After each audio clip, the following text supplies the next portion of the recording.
Welcome to Unleashed. And don't forget to join us on Patreon for early access and exclusive content. Welcome to Unleashed. This is the show where we get unleashed with our Star Wars thoughts and opinions. Joining me today is the one who is not canon, Andrew Fantasia. You said canon wrong. There might be something wrong with my headphones, but you pronounce it in a weird way. Canon. Because you were canon. Because you can never be canon. This is Andrew Fantasia, who has his own YouTube channel, his own stack of books, probably by his side, so we can push them at some point. How'd you guess? Hell. They're right there. That's one. They're out of. He did Star Warsy, and he released number 1 and number 11. First 1 and 11. It's because I called my buddy Uncle George, and I said, "How should I release these books?" And he said, "Just don't do it in order." So, yeah, fair. Absolutely fair. When things are released in order, it's boring. Yeah. No one does order anymore. Maybe not. We're going to talk Star Wars on the small screen today, the Disney Plus screen. So it could be on your TV, on your phone, on your tablet, on your watch. I hope not on the phone. People watching Star Wars on their phone, don't do that. I think a lot of people do. That's the day and age we live in right now. I've watched something on my phone, and I was like, man, I lived my whole life with a 13-inch TV at my disposal, and now I'm going to a phone. Like, I always wanted something bigger, so I like to hold off for the television set, but that's me. But most people watch it on the phone on the go. Everybody's on the go, go, go, go, go. Acolyte is on. We're not going to talk about Acolyte specifically. This is Disney Plus Star Wars as a whole, the whole thing from Mando 1 to where we are with Acolyte. But on Rotten Tomatoes right now, which I can't really stand Rotten Tomatoes because people's viewpoints on it, 86% positive, 17% negative. The positive has gone down a little bit. It was 91 when it first hit, and now it's going down a little.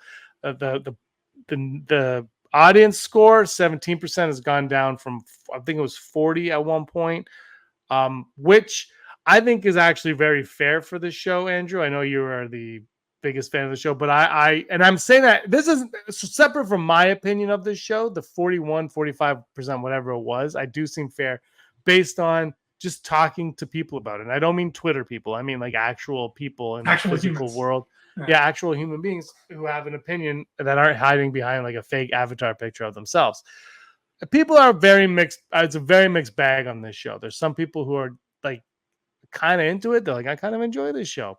And other people that are like, I don't know what is going on, and I've stopped caring, and I don't know if they're coming back to watch episode 4, 5, 6, 7, 8. Like, they might just be gone. So it's all over the map. So I think 45%, if you actually think of it as 4 people out of 10 people, that's probably who love it. That's probably what you would get. You'd probably get like 5 to 10 that are like, nah, I don't know yet. And then the rest would be like, I'm out, I'm off. So I think it's split. But that's my opinion. I think 17%.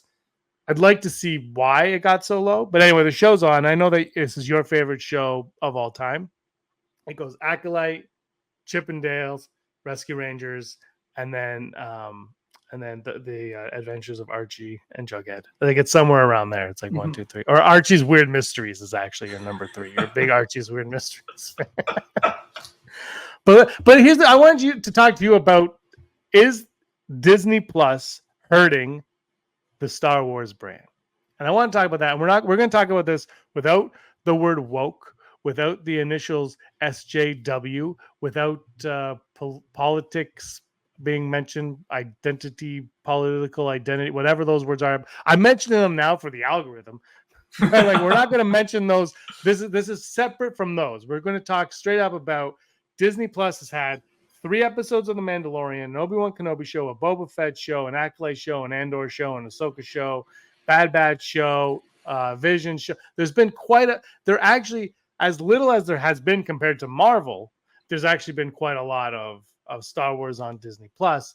And Star Wars is unlike Marvel, because you could argue, but Marvel, we can make an Marvel argument, but Marvel, only in the last 16 years has Marvel been a theatrical event, which I know is a lot of people who watch this probably their lifespan. But for us old folks, Marvel used to just be like all over the place, and it's based on comics. Star Wars is not based on comics. Even if you love the Legends comics or the new Marvel, I don't care. That's not what Star Wars is based on. It's based on George Lucas doing, his original idea. And I don't care about that either. It's an original idea. So that's where it all stemmed from.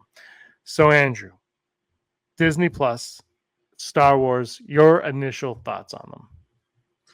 That's a big question, man. It's a big question, and forgive me, but it's going to be a big answer. I got to preface it with a couple things so people understand where I'm coming from here. I think I would say I enjoyed every live action Star Wars show that Disney Plus has given us. I wouldn't say there's one where I'm like, that's bad. Even my least favorite, which would probably be Obi-Wan Kenobi, just because parts of it I didn't like. I still dig Obi-Wan Kenobi. I think it's a fun show, and I had a good time with it. So I'm coming from a weird place because what they have given us, I have enjoyed, and I've had fun, and I welcome it into the fold of Star Wars canon because there's been a lot of great stories they've told with it. But here's the thing, James. I'm also coming at this from a different bias. So that was my I love Star Wars bias, saying, hey, I have fun with all these shows. But I have this other bias, which is at the end of the day, I am a movie guy. I am or rather, you know what? I'm going to backtrack on that. At the end of the day, I am an art guy. I am a guy who appreciates when artists tell stories for storytelling's sake.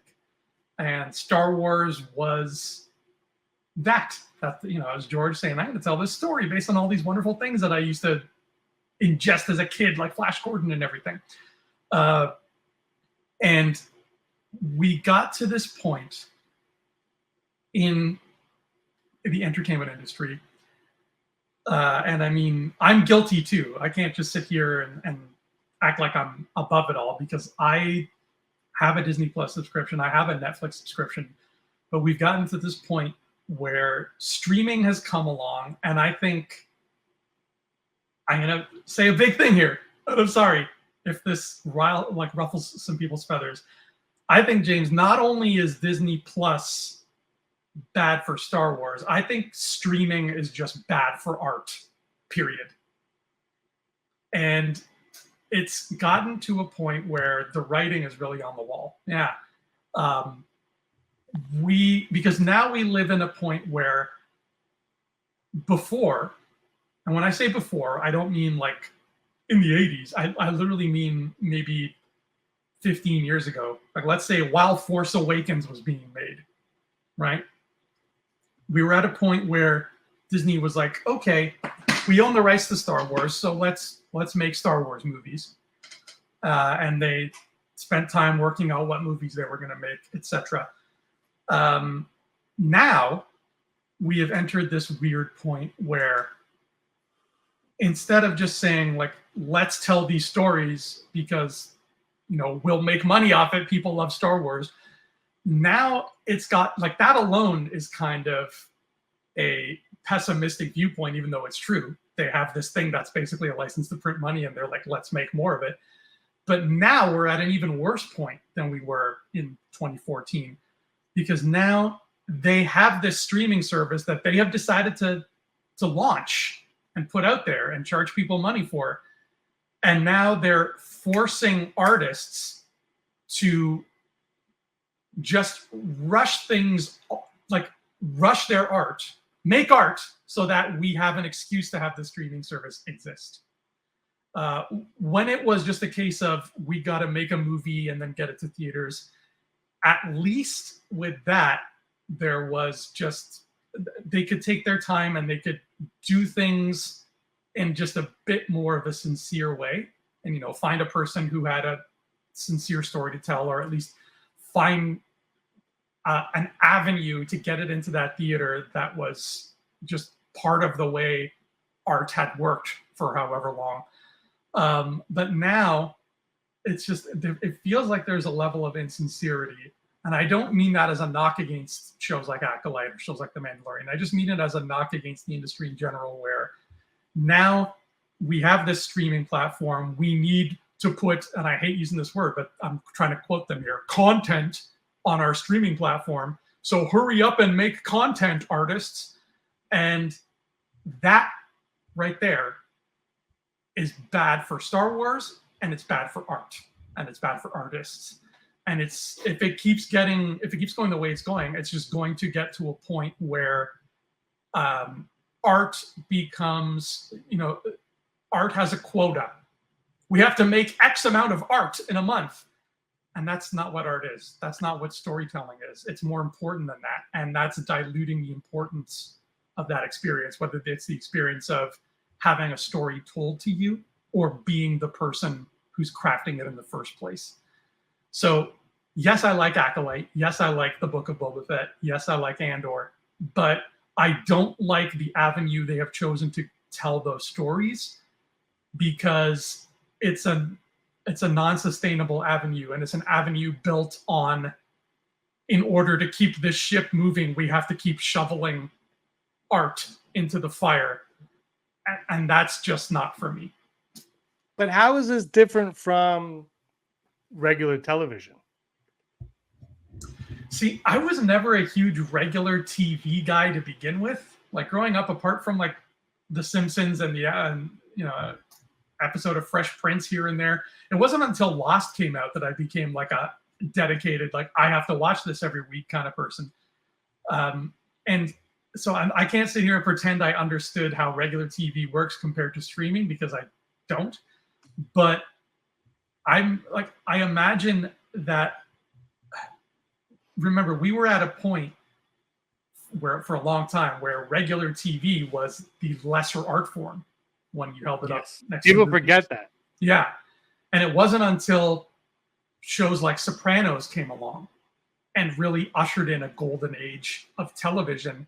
And all of a sudden, all these storytellers were like, oh, television will let us tell, nuanced like stories for grown-ups and stories that we can actually put some heart and soul into. And it's not just them saying, give us 24 episodes right now. Like, we can take our time and do what we want. Okay. And then you started seeing really good quality shows showing up on TV. And I think Sopranos is kind of the turning point for that. But what we have to remember is all of those shows that made that difference, that were like art by artists trying to say something and giving us a fun, good show, but actually giving us a show with some meat on it, those weren't playing by the TV rules of give us our quota. They were thrown onto HBO for 10 or 13 episodes. And then, you would have to wait a while to get the other ones. That it wasn't playing by those rules. So we kind of need to remember that was TV was living in those two different worlds. And obviously one world was like objectively better quality than the other.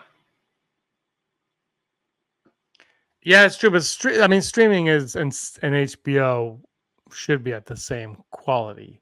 Like, that's really the idea behind them both. My feeling is, and the reason why I have this conversation is because, it's crazy that we have all this Star Wars, and I remember being excited for it, but I've always been a little hesitant. It's like, when is it going to be? And I got hesitant before Disney Plus was a thing. It was when Disney came out and they're like, we're going to give you a Star Wars movie every year until the end of time. And obviously we haven't had one in 5 years now, but which I'm okay, actually kind of okay. I mean, I miss it. Don't get me wrong. I do miss it, but I'm okay with it because you put it out every, and Marvel, I think Marvel's had a bigger issue when they were releasing 3 or 4 a year. I think they got to cut back on that now, because it's like at some point the audience, especially, you couldn't predict that everybody's poor now because inflation's gotten ballistic, but the audience is going to look at it and say like, well, yeah, I'd love to go see Ant-Man Quantum Millennia, but I'd rather go see this movie that comes out in a couple weeks. Like, now you actually pick it. And if this movie isn't and the problem is you've given us for Marvel anyway, you've given us too many event films, but with Star Wars, it's like every Star Wars movie should be an event film is what it should be, because Star Wars, I remember when when Disney bought it, I was excited. I've said this a few times here. I was excited because I'm like, look what they, this is 13 years ago, 12 years ago, right? I was excited because like, look what they did with Marvel. And at that point we had whatever we had, like Captain America, Thor, and obviously Iron Man. And I was like, they've done a really solid job with it. So that was where I was coming from on those was okay, well, they did a great job. Maybe that was Star Wars. And I didn't think of, and I thought of Star Wars closer to Marvel, but as Force Awakens was coming closer and closer, I realized Star Wars isn't Marvel. It's Lord of the Rings. It's these are event films or epic films. They're not Marvel. George Lucas always wanted Star Wars to be serial. Like that's what he wanted it to be. But Marvel became that because Marvel came out when that, like Marvel came out at a time when that's what it was. Star Wars came out at a time, a movie every 3 years. Like it's just different. The timing was not right for George Lucas on Star Wars for it to become a serial. Instead, it became an event film, and that I think was a disconnect between the corporation owning it and the audience watching. Is we want the event, and when Last Jedi comes out and you've split the fan base down the middle, whether you love it or hate, like that movie split everything. And then 5-6 months later, you've got Solo coming, and Solo is like Rogue One is more of an event film than Solo because Rogue One, we know what's happening. Solo's like, all right, it's, like I love Han Solo, and I love that. I love that movie. I really like that movie, but it's not an event film. Like you could pass on Solo, and nothing in your life would change. Whereas Rogue One, it's an event. It's leading to the death. Like there's things about it that that's exciting. And the Kessel Run for me as a Han Solo fan, I don't give a crap about the Kessel Run. It was just a line in a movie that I'm like, okay, cool. Like I never, not once in my 40 plus years have I ever said I need to see the Kessel Run. You know what I mean? Like I was never at that stage when it came in. So they're very different. And once that happened, and that movie was crazily underperformed, and on top of that, with all the directing crap behind the scenes, it really underperformed. Like it probably lost a boatload of money. It makes you think, maybe fans don't need a Star Wars every year. If you can make your $2 billion that The Force Awakens make and just give the fans a good movie every 2-3 years instead, and all of a sudden we all love the movie, we all go to it, you're going to make 3 movies worth of money with one movie if you just make one really solid movie that everybody is excited about. And then Disney Plus comes around, Andrew, and Mandalorian hits, and everyone's like, I love Mandalorian, it's so good. And then at the end, and then COVID comes, and at the end we got like that tease for season 2, remember, with the Gamorrean Guard, and we're like, what's going on with season 2? And then season 2 came, and people were like, yeah, it's okay, it's all right. And then the ending, everybody's like, it's the greatest show ever, because nobody liked it for a while. And then season 3 came, and season 3 of Mandalorian and Kenobi and Boba Fett, this is when you started to see this problem with Disney Plus, and the shows stopped becoming shows, and they started to become movies that were cut into 6, 8, 9 parts, whatever it was. Andor is less of a movie, but even then, it still has those arcs. I've always said 3-episode arcs, and they acknowledge that as well. It's like, okay, it's mini movies. It's 3 mini movies, which is fine. I'm better with that. Acolyte, the first couple episodes felt more like it was on that path. The 3rd episode, I'm like, no, this is part of like this is a movie. Like, why is this? And that's my problem with Disney Plus, is they're spreading it all out now to these giant stories. And then what's it going to do to the box office down the road? Are they diluting the box office? Like, you're going to put Mando and Grogu in the theater, which is very exciting, but season 3, a lot of people thought was subpar. And on top of that, Andrew, everybody can get them for free. Well, not for free, but you know what I mean. They can get them at home right now, logging on to Disney Plus. They don't have to go to the theater. They don't have to spend $55 on popcorn and a pop to sit down and watch it. Not that anybody's making you do that. I don't buy stuff at the theater, but like, you know what I mean? So, but is this the problem, that they've diluted the brand with all of these things? And not only doing that, they've done it in a way that has really kind of, I know, like you say, you love this stuff, you love that stuff, but they already feel like mini movies. So why are you going to go pay full pop to go see just a movie in the theater? No, they're you're right. Aside from Andor, because Andor is built like a TV show, it's written like a TV show. Aside from that, and maybe some Mandalorian, these shows are not written like TV shows. They're, like you said, they're written like movies that got chopped up. They're not even written like mini series, really, because mini series, specifically, like if you look at classic miniseries like North and South from the 80s, that is how a mini series is written, and it's got its own style to it. And the episodes are big and giant and long. They're like an hour, sometimes more, and they end on these really big cliffhanger endings that feel like they've been building towards it. That's not how these Marvel and Disney shows have been. The Marvel and Disney shows just stop, and then it's like, okay, tune in next week. Right, here's 25 minutes, and then they stop. Yeah, literally just stop. It really feels like the people who are writing them have not been given the chance to learn how to write for this medium yet, because this medium is so new. But like I said earlier, they're being forced to write for the medium because Disney wants an excuse to keep charging people $20 a month. To argue that point, it's the medium. What's the medium?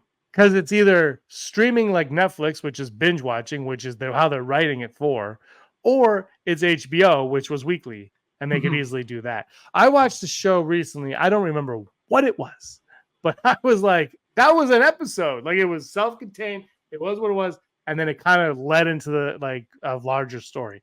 And I remember what it was. And I was like, I guess I shouldn't be bragging about something I can't remember. But I'm like, that's how you do it. Like that, like Star Wars, though, it's like you said, like they stop. Like, man, I like Mandalorian season 3, but those first 2 episodes especially just stopped. And it's like, if you're just gonna stop them, make them one long episode or put to be continued. So at least I feel like it's something going on. Like they'll call it part 1, part 2. But instead, it's like, and that's been my problem. And I question sometimes why and why I watch things. The other thing I want to bring up, Andrew, is with Acolyte, because the last episode that came out, everybody's like, it changed the lore of Star Wars, and I actually did not feel that at all. I thought it added to it. I thought it gave us a different viewpoint, like someone else's viewpoint on something, but I didn't think it changed anything. I don't think it bastardized the product and whatnot. But that being said, the more we get, especially on Disney Plus, if they're going to keep churning them out like butter, at what point does the Star Wars mythology get watered down so much that we stop caring? And the thing is, because even this week, Brock was like, I don't need Skywalker in Star Wars, which I get.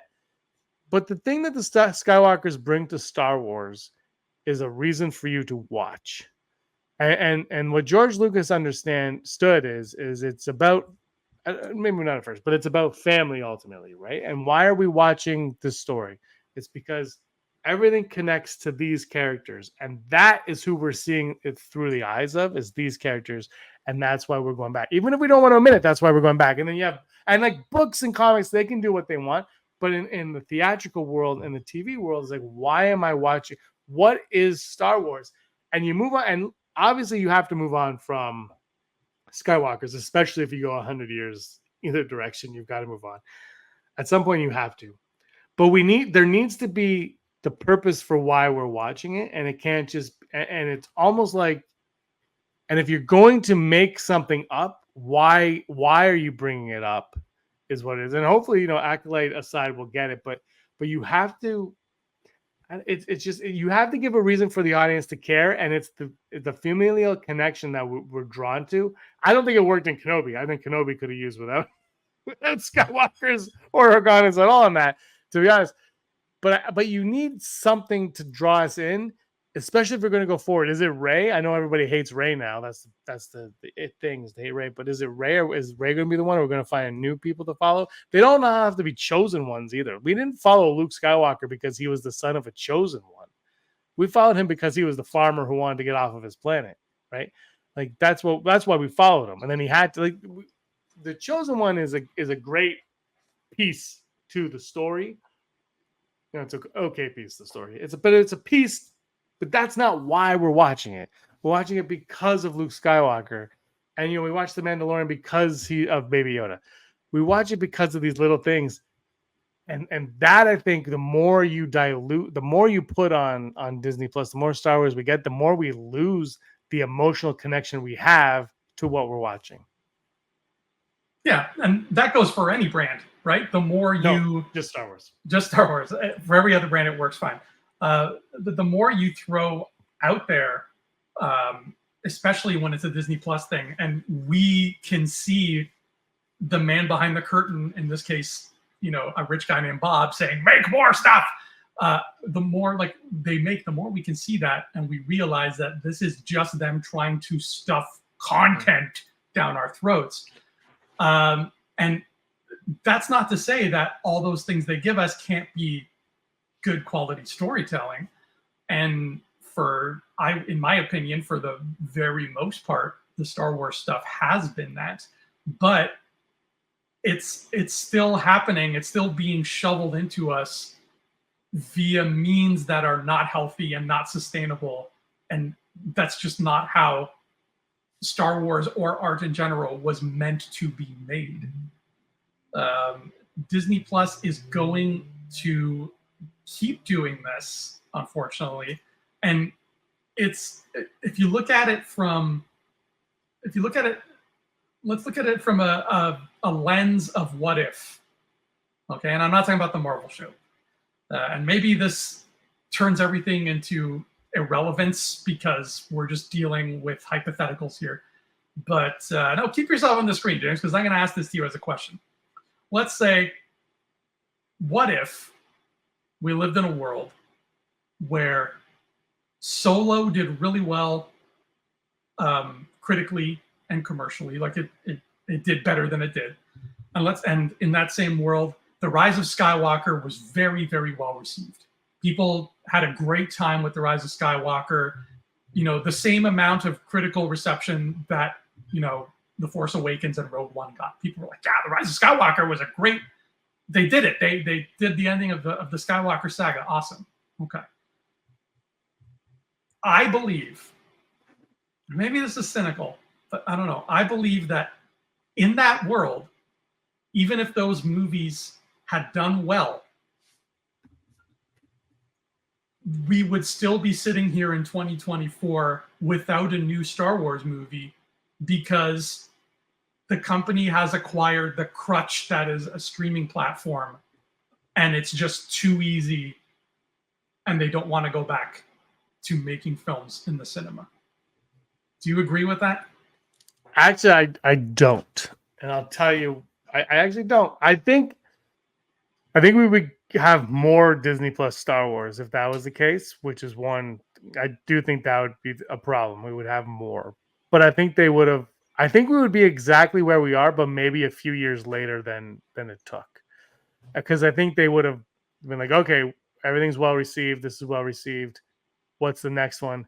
And then the quality starts lowering because all of a sudden you're like, we can't. And this is kind of what happened, but this will be on a slower scale. All of a sudden we can't do any wrong. Everybody loves us, which was kind of their MO after Force Awakens and then Rogue One. They're like, we keep hitting.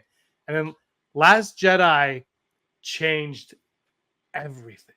And I don't know if anybody, I can guarantee you, nobody suspected that it would turn out to be what it was, that 7 years after its release, it's still the thing that nags everybody.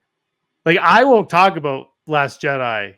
This is the most I've talked about it. Like, I just won't. Because I don't care. Like, if you hate it, that's fine. If you love it, I just don't care about either one of you anymore. You know what I mean? Like, it's annoying. And I'll tell you, there are people who genuinely like that movie. And I've always said, if it's your least favorite Star Wars film, that's fine. And if it's your favorite Star Wars film, that's fine. I don't care. And I've talked to people who genuinely love it. I've talked to people who genuinely hate it. And then I've talked to people who pretend to love it even more than they do, and people who pretend to hate it even more than they do. And it's exhausting. So that movie is what really snowballed everything, I think, was when that thing came out. It still made over $1 billion, though.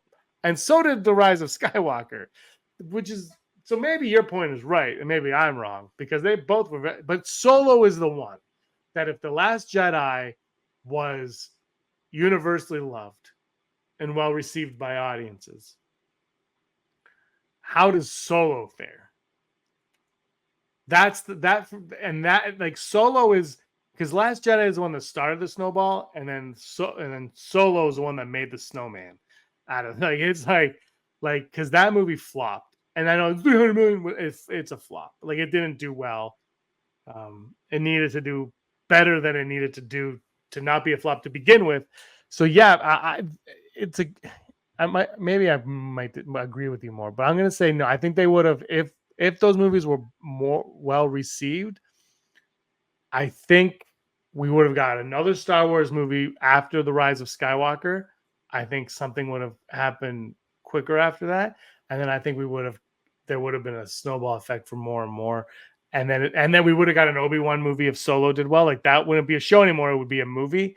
And so I think the audience reaction to The Last Jedi, and then I think the bombing of Solo, and then I think the critical and audience reaction of Rise of Skywalker cemented its fate of not being in the theater anymore and being on Disney. And I think if you have, even if Last Jedi was what it was and Solo was what it was, I think if Rise of Skywalker comes out and it crushes the ending, which I still don't know what the hell the Skywalker saga is after Return of the Jedi. Like, I'm still not sure. It's Ben. I get it. It's Ben Solo. That's fine, but it's not. Like, it's not.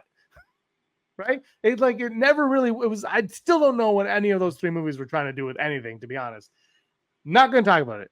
I like them, but they feel like they could have just been a novel. So, like, which is how I view the TV shows. This is my thing when I watch the streaming shows. That they don't always bother me because I'm like, yeah, it's just a book.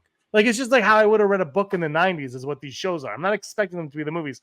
I want the movies to be the movies. The shows are just like Book of Boba Fett. If they would have made that an hour long, if they would have Werewolf by Nighted Book of Boba Fett, perfect. It would be perfect. I'd be like, this is great. This is all I need. Just give me the stupid little story about Boba Fett saving a small town. Great. Done. Let's move on. Make it black and white. But yeah, it was all of those. It was they didn't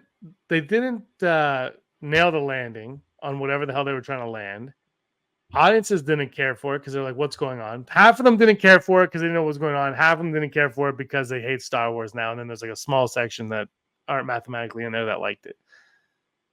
I like to live in that little nook. And so then I think you do Kenobi next is what you do if I don't know. Solo's the one that killed Kenobi though. I don't know. I don't know where we'd be, Andrew. I don't think we would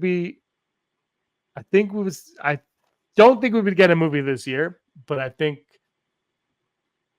2021 is when it would have ended, is what I think, based on nothing. I think we would have got something, and then we would have got something else, and then COVID kind of would be the excuse, and then they would go Disney Plus,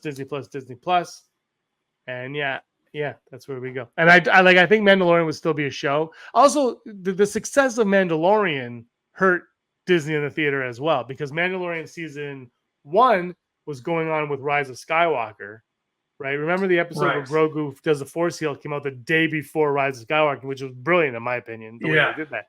But like, everybody loved Mandalorian. Even the haters who weren't as far on the hate train at that point were liking the Mandalorian. And then the Rise of Skywalker came, and those people just were like, F Disney Star Wars, and they left. And then there's a few people that are like, I think I still like that. I don't know what's going on. So yeah, Mandalorian hurt it more because everybody liked Mandalorian. And so they're like, push Mandalorian, push, do whatever you want. Spin. Remember season 2 is coming out, and Bob Iger's like, we're going to do it. And there's going to be a lot of spin-offs, a lot of characters are coming for spin-offs. And it's like Favreau, I think you're a genius, but I also saw Iron Man 2 when you were focused on spin-offs. So let's maybe not do that. How about that? And I saw when you fought it in Iron Man 1 and it was a PS at the end credits. So maybe you focus on that. So, I think, to your point, I think it would be different, but I think it would catch up to where we are. So it would be the same, but the time frame would be a few years later. That's fair. Because Disney is, like all the studios, very reactionary like that. And I think maybe that's what, people who don't like the Disney era that might be the thing that they miss the most, whether or not they realize it, is how non-reactionary George Lucas's 6 movies were. He was like, hey, I wrote this script down on this yellow line paper and I'm going to make movies about it. And I don't care what anybody thinks. He did, though, because Jar Jar was significantly written down. Jango Fett was randomly added in. Like, he did reactionary things in there that we kind of gloss over because he's the king. That's true. I forgot about Jar Jar. I didn't know that about Jango. I didn't know he ran. Well, I don't think Jango Fett would have been in it if Phantom Menace was the most beloved movie of all time. I'm just saying he wouldn't have added a Fett. He was like fans like Boba Fett throwing Jango. That's what I think. But Jar Jar significantly cut down. I think he did reactionary things. But I always said this to Brock, though. Sorry to cut you off. But I think like George Lucas, J.K. Rowling, these people who are great storytellers, politics aside, the people that are actually great storytellers have this way of doing something where they'll make some BS up, but then they're able to circle back to it. And maybe you can do this in your books that you've written, Andrew, if you want to show this. But they can write BS crap, and then they can circle back to it and be like, no, I meant to do that all along. All along. That was, and it's like, no, it wasn't. You're just clever enough to be able to tie these things together. Like, that's what I think Lucas is able to do. I think the Harry Potter books did that. I've only read the movie. Read the movies. I read the movies, Andrew. I'm a millennial who likes to read closed caption. No, but I actually I think we don't see it because twofold. For a lot of the fans of the prequels, they weren't old enough to go online to read the there was no Twitter and stuff. The chats that I was on a lot of those, but they weren't as prominent back then either. So there was a lot less noise, and now we get that noise, and I just think he did it in a more subtle way, and it was. And now the Disney PR, the Disney Lucasfilm PR is atrocious. And I don't know why they keep you have authors bashing fans, authors bashing the material. Like, it is just, I don't know why they allow these things to happen. And then you have, the interviews, they say things they say and they tick people off. And I know the one actor said that Anakin blew up the Death Star, which is such an innocent mistake, but why did no one correct him the first time and then allow him to say it the second time? Like, why is no one stepping in and being like, maybe just say this next time? I frankly don't care, but it's like these things keep popping up and then people just latch onto them and go, and it's like, maybe they need a new PR team at Disney or Lucasfilm, whichever. I don't know what PR they use. If it's the same for Disney, Lucas, whatever. Star Wars has its own. I don't know. Just get a new one because it's not working. Maybe. I feel bad for that poor guy, that actor. Innocent slip up. He probably doesn't even like Star Wars. He doesn't have to like Star Wars. Harrison Ford doesn't like Star Wars. Exactly. I don't think they're the same. Whatever. Anyway. But that little slip up has just, it's thrown chum into the water for all the sharks to come after, and it's a shame. Yeah.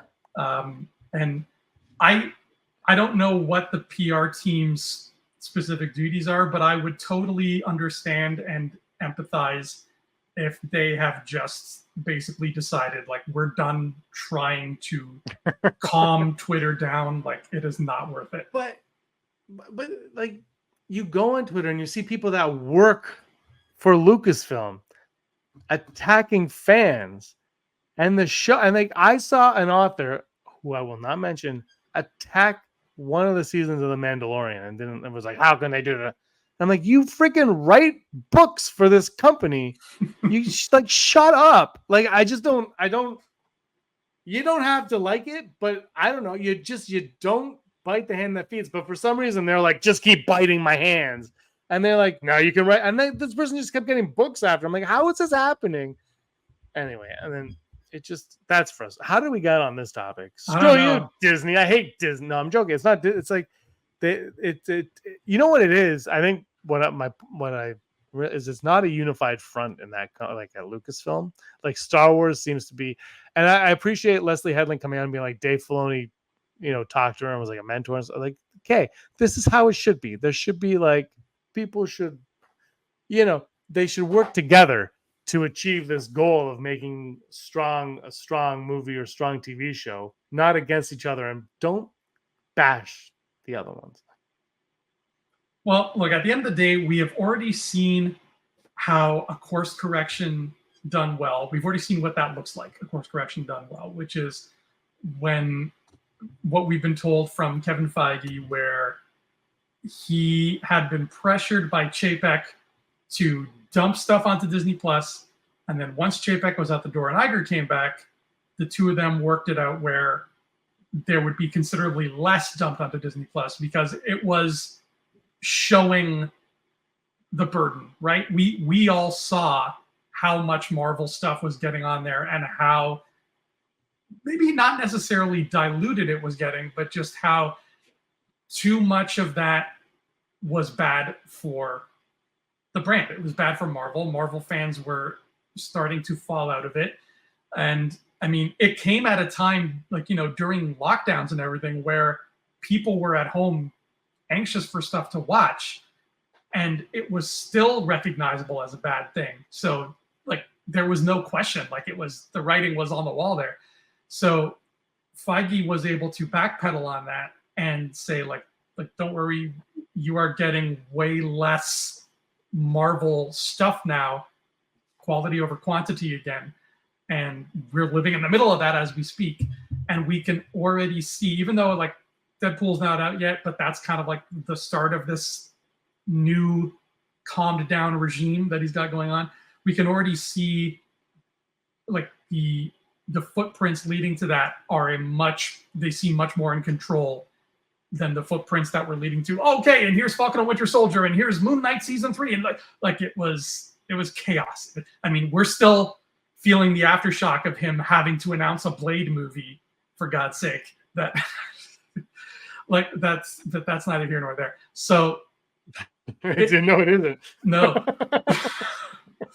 It's just like a vampire. You can't even see it in a mirror. The Star Wars of it all, I think, is thankfully it has not gotten to the point where Marvel got, where it was just too much every year. And I mean, we like to come on here as fans and say, like, when are they going to make Star Wars? And we joke about it all the time. But at the end of the day, it's a good thing that they haven't dumped 17 shows on us.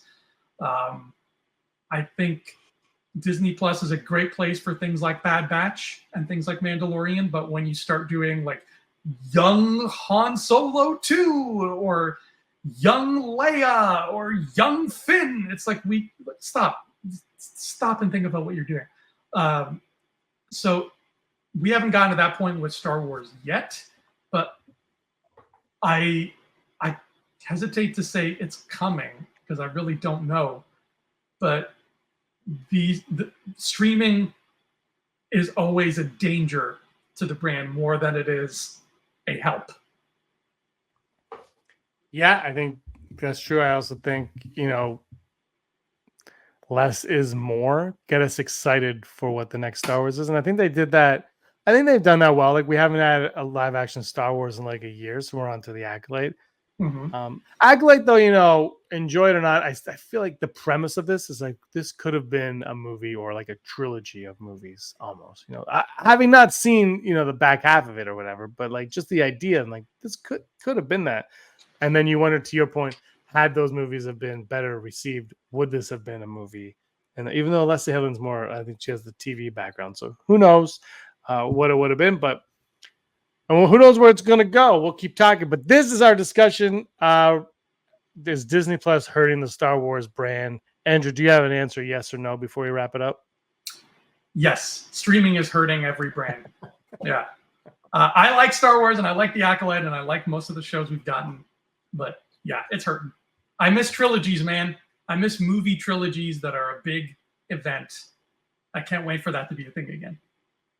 No, you'll never get a trilogy again because they're ongoing. They think movies never end anymore. But Star Wars could take a piece of George Lucas and a piece of Andor and just 3 episode arcs, man. A trilogy here. And then, because, the original trilogy, the prequel trilogy, the sequel trilogy, love all 9 of them, hate all 9 of them, whatever you want. They're 3 separate movie sets at the end of the day. The sequels tie a little bit more into the OG, but like they're 3 separate sets of movies that you can watch all together or you can watch them separate. And that's what we get. All right, this has been our discussion. Let us know what your thoughts are in the comments down below. Andrew, thanks for joining me today. Do you want to plug your book again? Do you want to plug your YouTube channel, your Twitter handle? Yes, I'm on Twitter your and video YouTube. game skill, whatever you want. My video game skill is non-existent. My high score in Tetris is 4. But Well, I you have can't do here, math. yeah, I have We Were Wizards Book 1 and We Were Wizards Book 11, and they are available on Amazon right now in 3 different formats. They are a classic adventure fantasy. It's fun with swords, fun with magic, and I love it. It's my life's work. James is reading it right now. I don't know what chapter he's on. I think he hates it. I'll give you a rundown next week where I am. Okay. I've been waiting. And actually, I will say it. The book 1 is a very good read. Oh, thank you. Almost as good as Harry Potter. I'll take it. All right, everybody. Thank you so much for watching. Give us a like and a subscribe. And until next time, may the force of others be with you. Away. Hey scumbags, thanks for watching. Don't forget to give us a thumbs up on our video. As always, please subscribe to our YouTube channel, Rebel Scum Podcast, for all the latest videos.